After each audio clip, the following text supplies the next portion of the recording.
We have a few of our partners here today that are helping us out. So we've got the likes of MSY. MSY are in the back corner, essentially.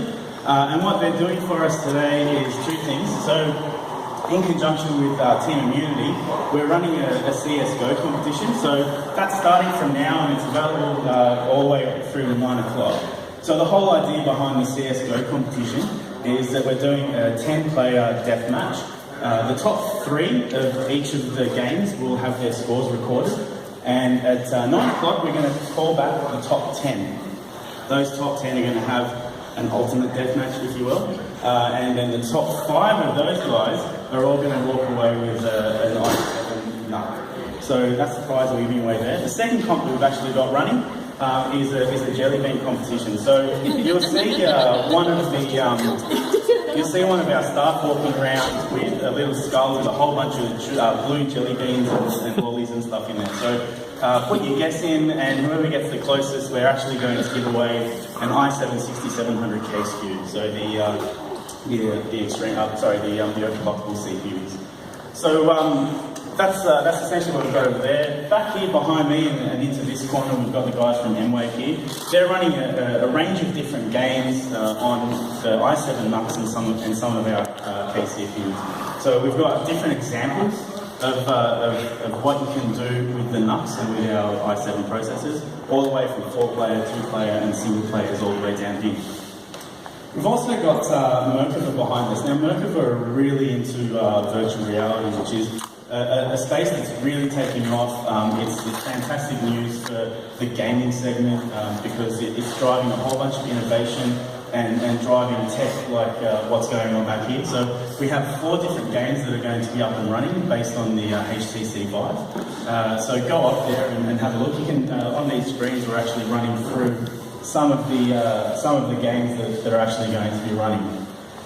In the back corner there, we've got Dino and the Team.AU guys who are doing some overclocking on the extreme processors. Yeah, so that looks like the pattern.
no! Why didn't you say I haven't got any? You know what we need? First live. I'm gonna have a carry in my pocket. Oh well. Oh, you do? Yeah. 20 days? As you do, right? As you do, just carry around. Random pair of eyes in your pocket. Yeah. Video production. You never know.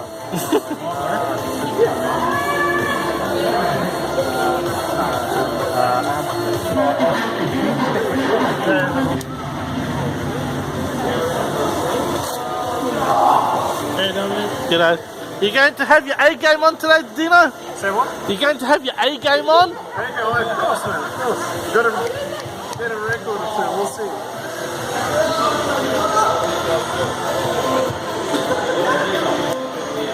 Oh, it's good to see my co-workers having a blast.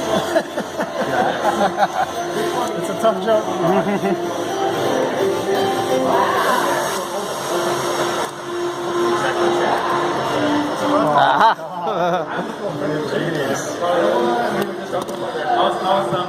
Every time we say this thing, Don't drop things out.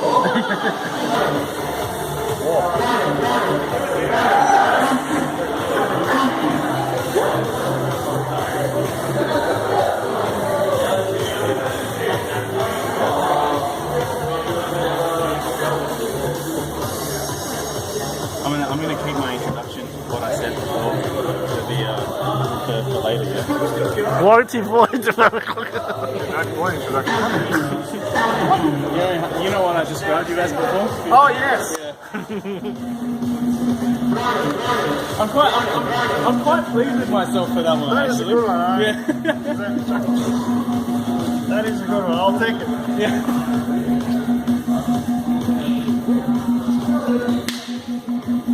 I like how you totally left this here because it should have been like a band over there getting stuff you just played up. Good band. Good boy. I know I want you here for some reason.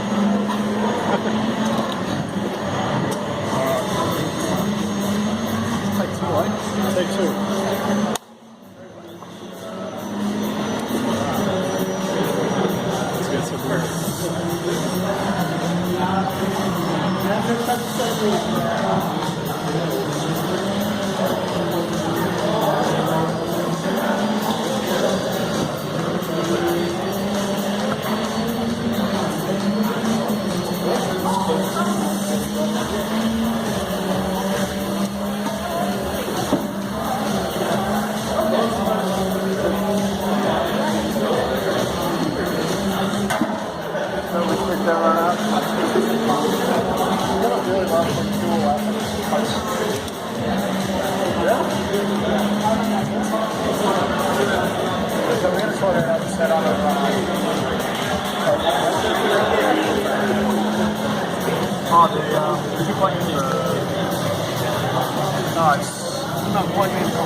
What kind of device is that? I love it. It's good. Not only does it not need drivers and windows, it doesn't even need contact. It'll still pick up your dots. The only thing it needs right up for is when you plug the mouse in. It still needs a mouse driver.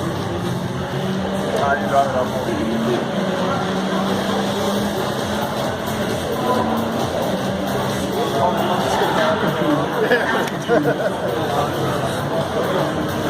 What temp do you want me to be at?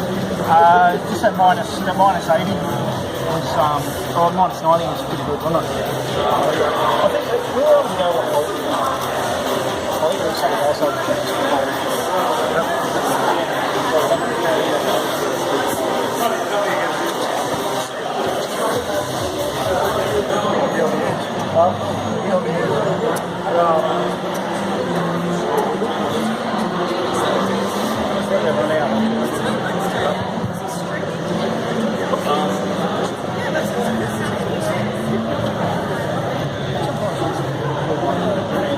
Hi, we're here with Harry at Intel's Game Chamber event, and Harry is going to tell us basically how this event came about And just a brief flavour of, we've had a lot of recent Intel gaming products lately, and VR is something that we're playing with now. And Harry, we're just gonna have an overview of what's happening and where we're going now with Intel and gaming. Sure. So Harry, why did you decide to do this event now? Where did the idea came from? Because it's not usually something that is, vendors do very often. Invite the gamers. Exactly. So this is actually the first time Intel's held a gaming event which we've run and executed virtually based on our own ideas. The whole idea came about when we sat down and thought about what can we do to showcase all the latest tech that's come about from Intel these days. So starting with the Core i7 based NUC systems, all the way to the new Broadwell-E based systems, the 10-core Core i7 Intel product. So that's really where it's come about. Like I said, we really wanted to showcase what the capabilities of Intel are now and how they've come about, and also looking at where the next generation of technology is leading towards. So you touched on the fact that we're talking now. About We've VR been now. maybe a month or so after Broadwell. How's the reception been for the 1650? Fantastic, Considering, yeah. I mean, obviously there's been some controversy with the Australian price, but still there is something that's a Halo product. So how's the reception been here in the channel and with the end users? And has there been to inspection people, as usual? Because we've had extremes before, obviously. Yeah, definitely. So this has been obviously a new launch for us now. The introduction of this latest generation of processor has really started to create a halo effect for us. This product is really a substantially more expensive than the previous generation of the extreme processors or the K series processors that we've had in the past. So what we're finding now is that we're drawing a lot of interest down towards the more cost competitive products in the likes of the i7 6700Ks, but there's obviously still that market that are really into that extreme gaming, and those guys know that they want those 10 basically, since it's a Halo product, obviously in the future we want to see bigger, that's setting a precedent. We're gonna bigger and better in the future. So bigger and better, yeah. So we have VR here. So can you give us a bit of an overview of how's Intel involved in VR? Because Intel's taking a bit of a neutral stance with VR. Yeah, definitely. So Intel, where we stand on VR is, at the end of the day, the processor is the core of the system. Okay. And the difference between a good system in VR and a great system in VR is the processor that's running it, along with the graphics card that's driving VR is still, in terms of CPU, as you said, graphics card is still a bit hard to attain.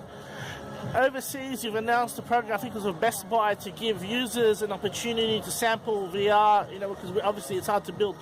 Do you know if there's any plans to enable this in Australia, to give Australians hands-on feel? Because other than this event we're here tonight, it's pretty difficult to get hands-on VR. Yeah, so what we're seeing is we're very much channel focused in the team that we're with, and what we're seeing is a lot of our channel partners, like the guys that we've got here in MSY and M-Wave, they're really starting to create VR zones within their shop front. So by all means, you'll be able to go. So your thinking is because Australia is more of a channel-oriented market compared to America, it was e-tail, so you're going to push the channel to enable VR. Definitely, that's where But normal consumers don't shop in the channel. Normal consumers shop in Harvey Norman, Myers, and what about those guys? Look, it's at the end of the day, it's up to the Harvey Normans of the world. It's up to the Myers of the world. So basically, you're going to test the water with the channel, then we'll see how it goes over the next few months in terms of the rest of the guys. Definitely, VR is something that's up and coming in terms of the technology space. It's really going to drive the next generation of gaming and interaction,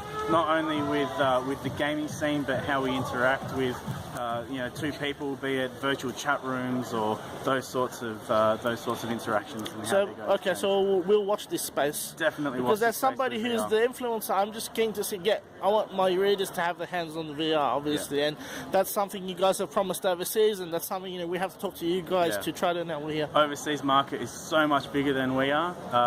Like I said, we leverage the channel to get the most out of our tech. Okay, and I think we'll wrap this up with, obviously IDF is coming up soon, and we know it's Kaby Lake type. Is Kaby Lake going to be interesting for gamers, do you think? Definitely. There's not really much I can say on future product, but definitely watch this space when it comes to Kaby Lake as well. Thank you very much for talking to Pleasure. Nitro.net. Thank you.